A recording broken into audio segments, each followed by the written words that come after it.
Assalamualaikum warahmatullahi wabarakatuh.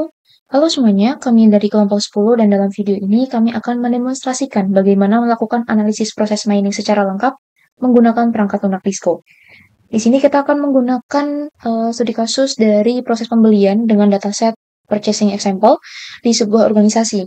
Proses ini umumnya dijalankan di sistem ERP seperti SAP yang mencatat setiap aktivitas yang terjadi sejak permintaan pembelian dibuat hingga pembayaran selesai. Sebagai studi kasus di sini, misalkan kita sebagai manajer proses pembelian, kita akan menghadapi 3 tantangan. Yang pertama yaitu efisiensi operasi yang rendah, di mana proses sering berjalan lambat dan juga berulang. Kemudian di isu kepatuhan atau compliance. Di sini, apakah setiap langkah benar-benar mengikuti aturan dan kebijakan pembelian perusahaan? Lalu yang ketiga yaitu keluhan waktu penyelesaian. Jadi, banyak pengguna melaporkan bahwa proses pembelian terlalu lama, padahal standar waktu yang ditetapkan adalah 21 hari. Dari tantangan nyata yang sudah kami sebutkan di situ, kita bisa menetapkan 3 tujuan utama analisis proses mining di sini. Yang pertama yaitu memahami proses aktual secara detail dari data nyata. Kemudian yang kedua memeriksa kepatuhan terhadap aturan proses pembelian. Dan yang terakhir yaitu mengevaluasi performa proses dan mencari penyebab keterlambatan. Sebelum melakukan analisis, kita mulai dengan memeriksa data mentah yang diberikan oleh Departemen IT misalnya. File ini biasanya berformat CSV, namun di sini kami dari kelompok 10 mengkonvert ke dalam Excel terlebih dahulu untuk kemudahan dalam menganalisis. Untuk proses mining, di sini minimal kita membutuhkan 3 elemen. Yang pertama yaitu case ID. Di sini merupakan purchase order number, yaitu identitas unik untuk setiap pesanan pembelian. Yang kedua yaitu activity, yaitu kolom yang berisi nama aktivitas. Di sini contohnya ada create purchase requisition, juga amend purchase requisition, dan seterusnya. Kemudian juga ada timestamp, yaitu waktu dari aktivitas dilakukan, agar sistem dapat menyusun urutan kronologisnya. Selain itu, di sini disediakan dua informasi tambahan, yaitu resource, yaitu karyawan yang melakukan aktivitas, dan role, fungsi atau departemen yang akan sangat berguna di tahap analisis organisasi nanti. Selanjutnya, kita akan membuka Disco untuk mengimpor data ke dalam Disco. Baik, sekarang kita sudah berada di tampilan utama dari Disco. Di sini kita bisa import data kita, yaitu purchasing example. Kita import. Di sini, Disco langsung menampilkan file preview data dan mencoba menebak makna setiap kolomnya. Namun di sini kita juga perlu memastikan konfigurasinya udah benar. Case ID sebagai case, timestamp sebagai timestamp, complete timestamp juga sudah, activity sebagai activity, resource sebagai resource, dan juga role sebagai other. Di sini kita klik start import. Nah, Disco di sini langsung menampilkan peta proses otomatisnya. Setiap lingkaran atau kotak-kotak di sini ini menunjukkan aktivitasnya. Kemudian setiap panah di sini menunjukkan urutan dari masing-masing aktivitas yang dilakukan. Ketebalan panah menunjukkan frekuensi dari masing-masing jalurnya. Kemudian sementara warna dari masing-masing kotak ini menunjukkan durasi rata-rata pada setiap bagian aktivitas.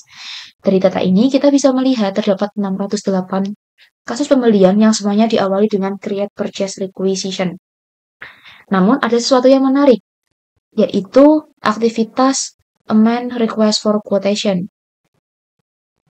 Di sini kita bisa lihat dari ketebalan panahnya.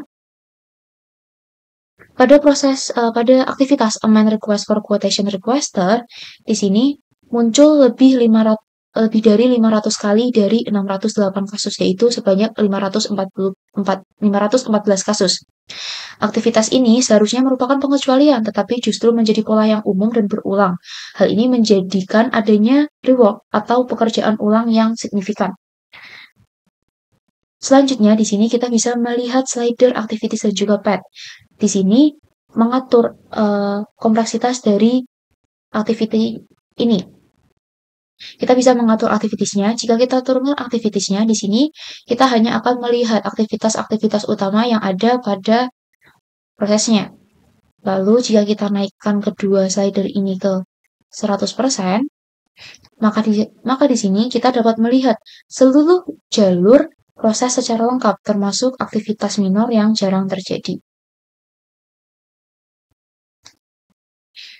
Selanjutnya kita beralih ke tab statistik. Pada tab statistik, di sini Disco merangkum terdapat 9.119 events, 608 case, dan juga mencakup periode dari Januari 2011 hingga Oktober 2011. Untuk menilai performa, kita dapat mengubah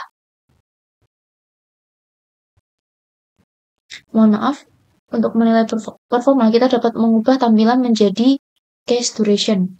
Hasilnya menunjukkan bahwa di sini rata-rata sebagian besar kasus itu selesai dalam 16-17 hari. Ini naik hingga di sini terdapat beberapa kasus yang memakan waktu 80 hingga 90 hari, jauh melampaui target SLA kita, yaitu 21 hari. Temuan ini menjadi sinyal-sinyal adanya bottleneck, yaitu bagian proses yang menyebabkan keterlambatan. Selanjutnya kita akan beralih ke tab case. Di sini tempat kita bisa melihat varian proses, yaitu urutan langkah yang unik dari awal hingga akhir. Dalam dataset ini terdapat 98 varian proses. Kita lihat dari varian 1, di sini terdapat sejumlah activity, varian 2 juga terdapat sejumlah activity yang unik. Kemudian di varian 3, kita hanya melihat terdapat 2 activity, yaitu create purchase requisition, analyze purchase requisition. Kemudian proses dihentikan. Ini berarti ada banyak permintaan pembelian yang dihentikan di awal. Hal ini menjadi bentuk pemborosan proses yang bisa dihindari.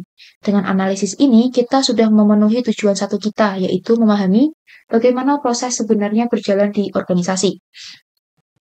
Selanjutnya, kita akan beralih ke performance filter. Di sini kita bisa klik icon filter, kita pilih performance, kemudian kita atur slide-nya menjadi 21 hari sesuai dengan SLA kita. Kita set value. Nah, di sini area biru pada grafik ini menandakan kasus yang lebih lama dari SLA. Hasilnya sekitar 15% dari total kasus melebihi target. Kita akan salin subset ini, copy and filter, kita SLA analisis, kita create, kemudian kita akan melihat ke bagian map-nya. Di sini terdapat 92 kasus yang lambat tadi. Dengan mengganti tampilan menjadi main duration di bagian performance, ini kita jadi main duration. Sip. Nah, kita dapat melihat area yang paling banyak menghabiskan waktu. Di sini loop-nya terjadi banyak di amend request for quotation requester di bagian sekitar sini. Meskipun aktivitasnya di sini hanya berlangsung selama 9,8 menit, namun di sini terdapat rata-rata 14,9 hari waktu tunggu sebelum langkah berikutnya dijalankan. Ini contoh nyata dari bottleneck, yaitu di waktu tunggu jauh lebih lama daripada waktu kerja. Dengan informasi ini, kita menjadi tahu di mana permasalahan terjadi. Tahap berikutnya adalah menelusuri mengapa hal ini bisa terjadi. Biasanya, misalnya itu bisa karena keterlambatan persetujuan manajer atau adanya revisi vendor.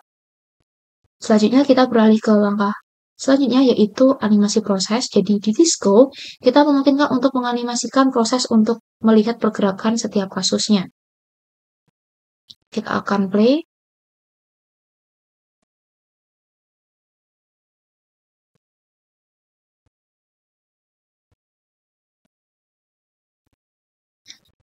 Di sini, setiap titik kuning merepresentasikan satu kasus yang berjalan dari aktivitas ke aktivitas berdasarkan timestamp aslinya.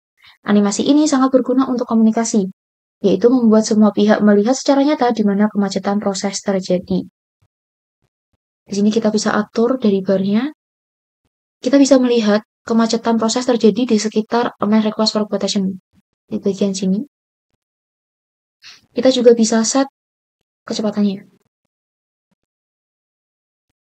Perlu diketahui bahwa ini bukan simulasi tapi replay dari data aktual. Artinya, sekarang kita sedang melihat bagaimana proses benar-benar berjalan dalam periode waktu yang sesungguhnya, namun kita bisa atur bagian slow-nya, bagian kecepatannya.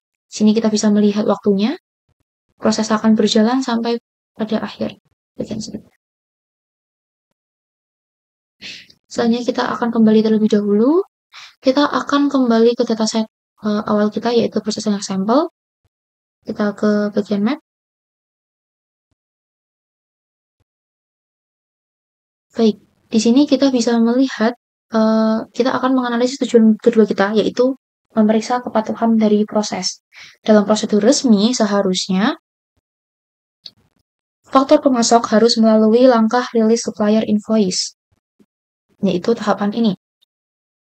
Namun, kita bisa melihat di sini terdapat 10 kasus yang dia melewati tahapan ini, yaitu dari set invoice langsung ke authorize. Untuk menelusuri penyimpangan ini, kita klik jalur penyimpangan tersebut. Jadi kita klik di sini, lalu kita filter dispatch. Di sini kita bisa copy and filter. Kita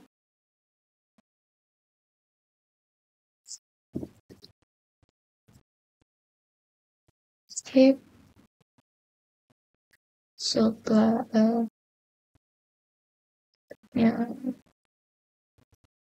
invoice.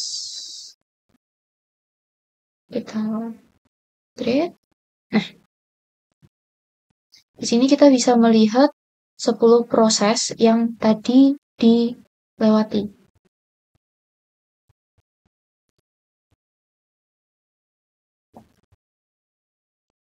Untuk investigasi lebih lanjut, di sini kita bisa lihat bagian statistik ataupun case-nya, di bagian dilewatinya itu di bagian mana pada tiap if kasusnya. Di sini kita bisa melihat terdapat 6 varian dari kasus yang dilewati dan juga 10 kasus yang dilewati tadi, masing-masing terdapat berapa eventnya. Kita bisa cek. Selanjutnya, kita akan beralih ke tahap terakhir dari proses mining. Kita akan kembali ke bagian project, lalu di sini ke bagian processing example, kita reload. Nah, saat kita reload di sini, kita akan ubah beberapa perspektifnya. Di bagian sini, kita klik untuk konfigurasinya akan kita ubah. Untuk kolom role di sini, dia akan kita ubah menjadi activity. Lalu untuk activity di sini, dia akan menjadi other. Kita start import.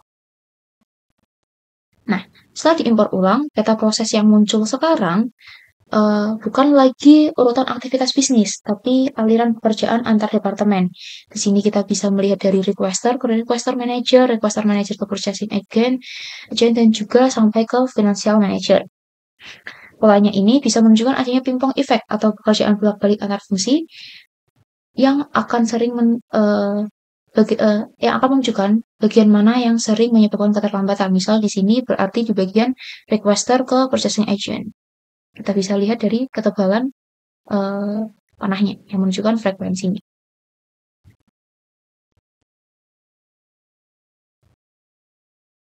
Baik, dari keseluruhan langkah ini, ada beberapa hal penting yang bisa kita simpulkan, yaitu proses nyata itu lebih kompleks daripada proses yang kita bayangkan. Jadi, pembelian ini memiliki 98 varian berbeda, jauh melampaui prosedur standar yang biasanya digambarkan secara ideal.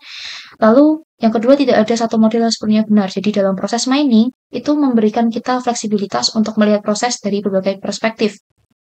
Selanjutnya, analisis ini interaktif dan berbasis data nyata. Jadi, begitu data diimpor, proses eksplorasi bisa dilakukan tanpa pemrograman, hanya dengan kombinasi filter dan juga pandangan visual yang dinamis. Kemudian melalui Disco, kita juga bisa menemukan bottleneck, penyimpangan, dan juga potensi perbaikan berdasarkan bukti konkret, bukan asumsi. Demikian demonstrasi kami tentang analisis proses mining menggunakan Disco. Semoga video ini memberikan gambaran komprehensif tentang bagaimana data operasional dapat diubah menjadi wawasan manajerial yang nyata. Terima kasih telah menyimak. Kami dari kelompok 10 mohon maaf apabila ada kesalahan dan kami pamit undur diri. Wassalamualaikum warahmatullahi wabarakatuh.